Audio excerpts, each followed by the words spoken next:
the real issues at hand. No?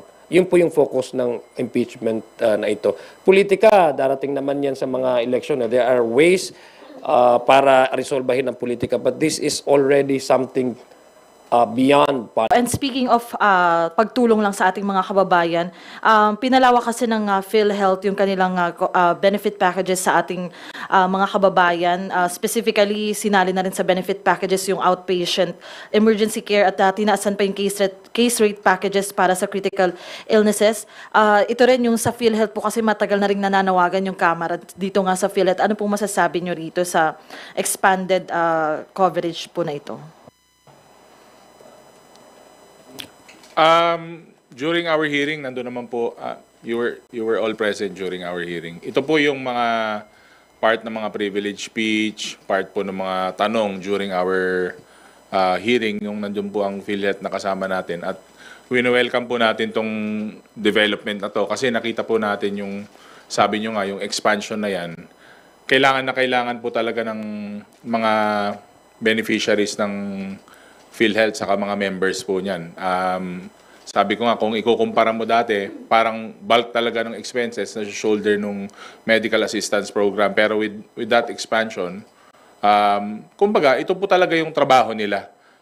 We've been waiting for this. We've been telling the people na ito po ang kailangan ng taong bayan mula sa PhilHealth. And wini-welcome po natin at maganda po na development yan for PhilHealth.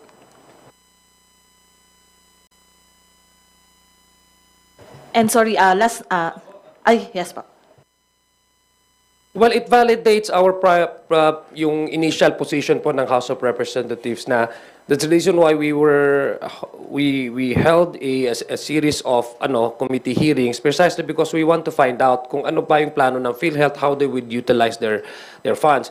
Natatandaan mo nung una, binatikos tayo dito dahil sinasabi tinatanggalan daw ng assistance, medical assistance, kung ano man yung binibigay ng PhilHealth sa ating mga kababayan. This only proves what we were saying all along na may pondo ang PhilHealth and they kailangan lang talaga nilang i-maximize kung ano yung pwedeng ma-reach at ma-improve yung kanilang programa. And right now, nakita natin under this new CEO, President ng PhilHealth, kaya naman pala mag-expand. At tama pala yung sinasabi ng Kongreso na kailangan nilang gastusin yung kanilang pera dahil sobrang laki and they just have to put that in the right perspective, in right programs. So it validates our position that PhilHealth has the money and they need to expand more. They need to navigate more on how they would provide healthcare services to the people, especially to the direct contributors.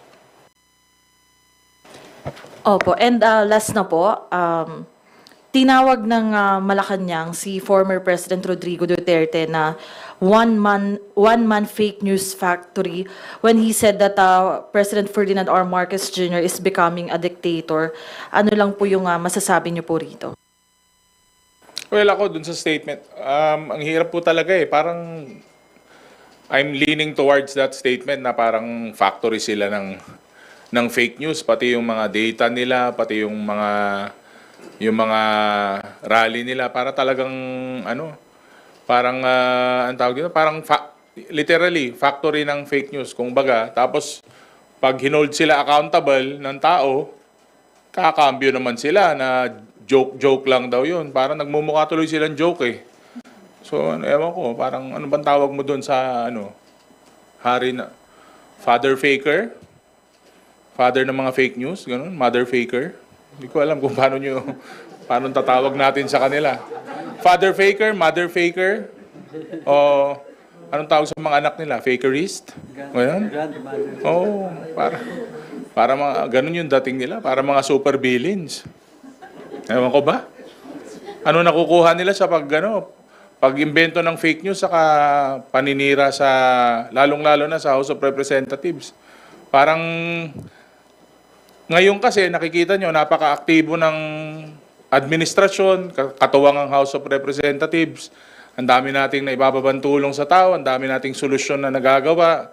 Yung mga problema natin na nandyan, ang target natin, mahanapan ng solusyon. Pero bawat galaw sa bawat pagtulong sa taong bayan, pagbigay ng positive na response sa katulong, gagawa na naman nila ng fake news, saka mag-iimbento na naman sila ng hindi totoo na mga sitwasyon. So, ewan ko ba, parang faker, hater, parang ganun yung mga dating nila. Mga ang tawag doon? Bad vibes. Di ba?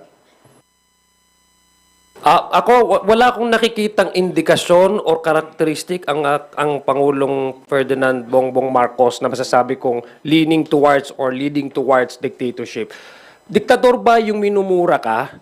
Ang tatay mo sinasabi kung ano-ano tatanggalin, i-exhume, tapos itatapon sa West Philippine Sea. Itathreaten ang buhay mo, itathreaten ang wife mo, itathreaten ang Speaker of the House, ang nagkapinsan mo. Tapos every time nagkakaroon sila ng rally, ang pinakapunto nila isirain yung isang pagkatao. Hindi lang yung polisiya, pero yung pagkatao ng isang individual tulad ni President Bongbong Marcos. Tapos wala siyang ginagawa directly. He has all the power at his disposal and yet he has doing nothing. In fact, ang mga response niya is so diplomatic. Characteristic ba yun ng isang diktador? I don't think so. Pangalawa, itong ginagawa ng administrasyong ito, he respects the separation of powers. He does not even want, maraming mga legal opinion na sinasabi, President, you request the Senate to convene for an emergency session. He did not do that. Because he respects the separation of powers. He allows all the agencies to work according to its mandates. That's not an indication, or that's not even an attribute of a dictator. Di ba? Wala naman ho sa administrasyon niya na may nakaupong citizen na Chief Justice na nakuwaranto o kinasuhan. Wala ho sa administrasyon niya na may sitting senador na kinasuhan at pinakulong. So there's no indication to me, mag-midterm na po ang kanyang administrasyon. Wala pong indikasyon na nagsasabing, hindi nga ho siya vindictive eh. In fact, hindi ho siya vindictive. Kung sa ibang leader po yon, mumurahin ka, tapos kung ano-ano ipagsasabihin sa yumao mong tatay. I mean, it's a human nature to really retaliate and get even. Wala ho siyang ginawa. Wala ko siyang sinabi na in a way na insultuhin niya yung nagsasabi or yung nagte-threaten sa kanya. Wala. So it's far from it. So I don't see any iota of him becoming a dictator. It's actually the opposite. Just to a quick add-on po na sa mga recent presidents ng bansa natin, I could easily say na si Pangulong Bongbong Marcos yata yung isa sa pinakamabait na eh. It's very far from being a dictator. With all due respect to the people who are saying na dictator si President Bongbong, nakakalungkot kasi na, tayong mga Pilipino, we are attacking yung kapwa Pilipino natin. For what? Let's stop for a minute and think about it. Bakit ba sinasabi ng ibang tao na diktador si Pangulong Bongbong? Dahil ba may basihan o dahil ba may interes ng paninira sa kapwa? In reality, ang kalaban nating mga Pilipino nasa labas ng bansa natin. We should look outside our borders who are trying to bully us. Yung mga ibang bansa na nagsasamantala sa atin, and people and Filipinos who help, who support these other countries bullying us, yun yung dapat nating may masasabi tayo sa kanila. But President Bongbong Marcos has done nothing but help the Filipino people and help the interest of our country.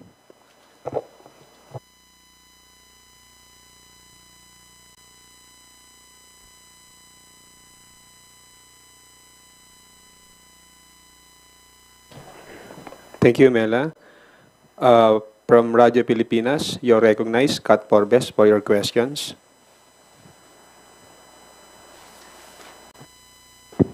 Good morning po. Itanong ko lang po sana yung reaction po ninyo na recently po naging very active si CIDG Chief Nicanor Torre, Nicolas Torre. Una, yung pag-file po niya na reklamo laban sa isang Cebu-based vlogger na nagpakalat ng maling impormasyon na siya daw ay na-ospital. At pangalawa po, yung kanya rin pong maigting po no, na kanyang pag-file din po ng kaso laban kay former President Duterte. Doon naman po sa pag-threat niya sa mga senador na sinasabi niya ipapasabugin. Ano po ang inyong reaksyon dito? Karapatan po niya yun. Karapatan po ni General Torre yun. Sabi ko nga, kung ako rin siguro yung nasa lugar niya at sinabing nasa ospital ako, na may mga possible threats sa family ko, ay hindi ako magdadalawang isip na gawin din yung ginawa niya. Kasi they're stepping over lines of ethics and morality itong mga tao na to. Nakakalungkot na may mga bayaran na tao na ganyan.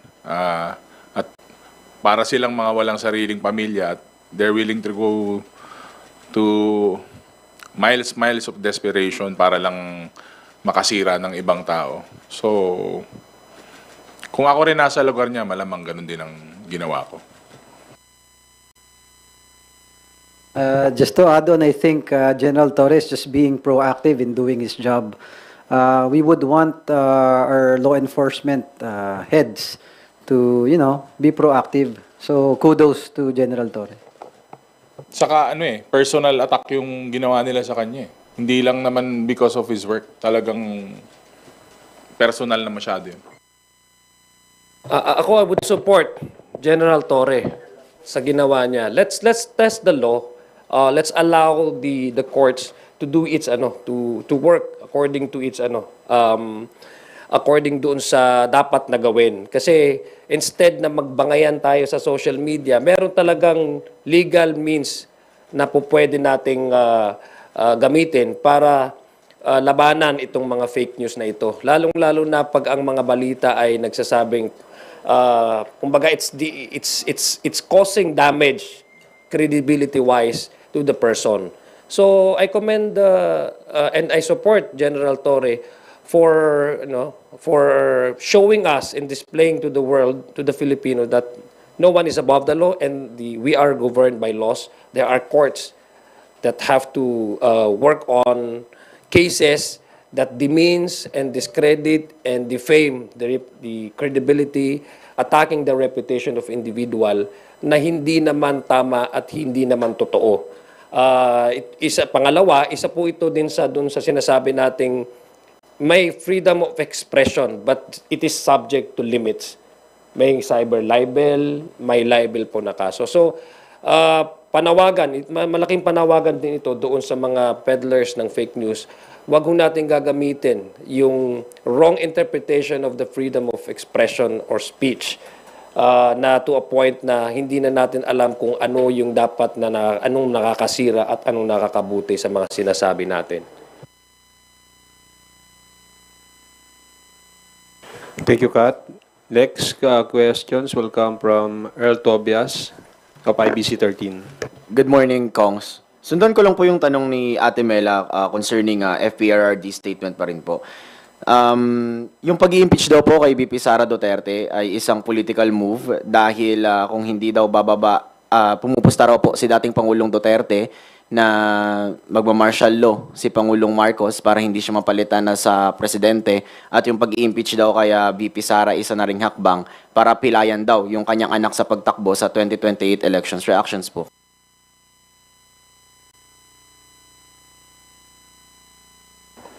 Yung sa pagdeklara ng martial law, fake news po ulit.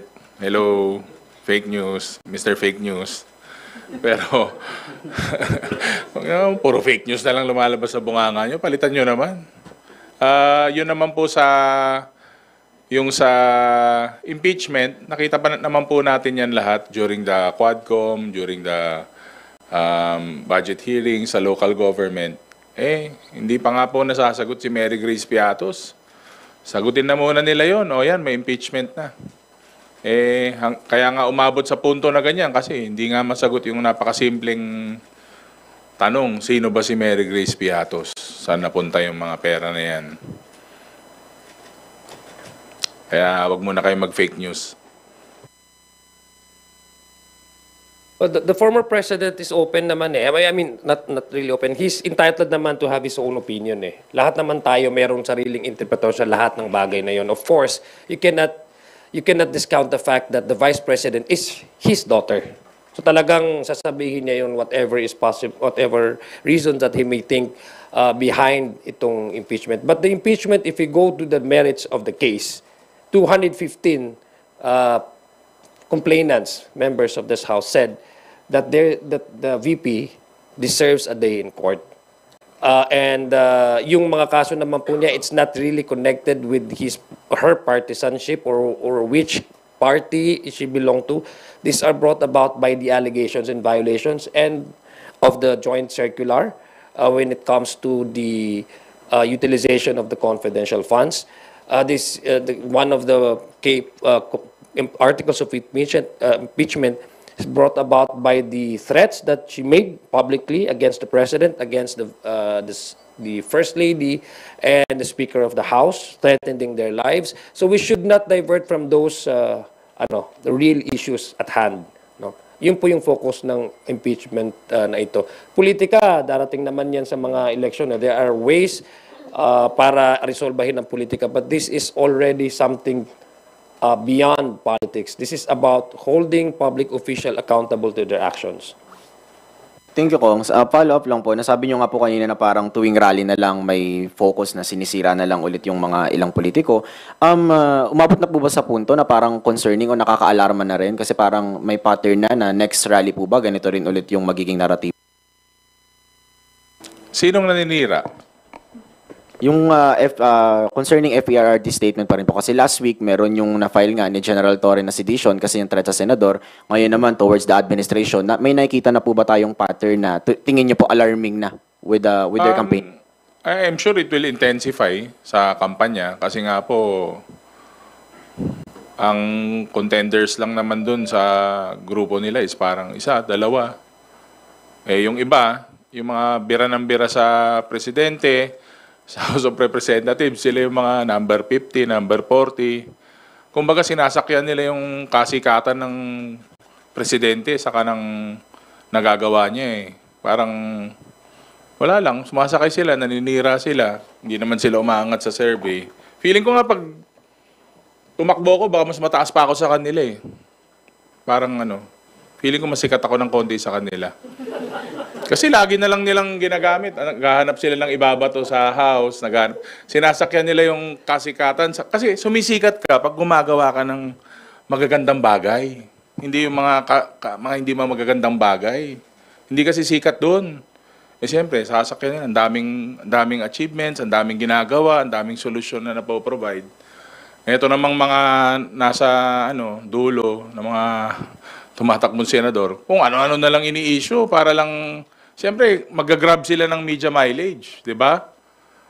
Di ba, sasakyan natin to para, sumikat tayo. Ang problema puro paninira naman. Plataforma kaya ilatag nila at hindi paninira. Tignan natin, baka umangat ng konti sa survey, mas maganda. Kasi ang tao, naghahanap ng resulta yan. Naghahanap ng magandang plataforma yan.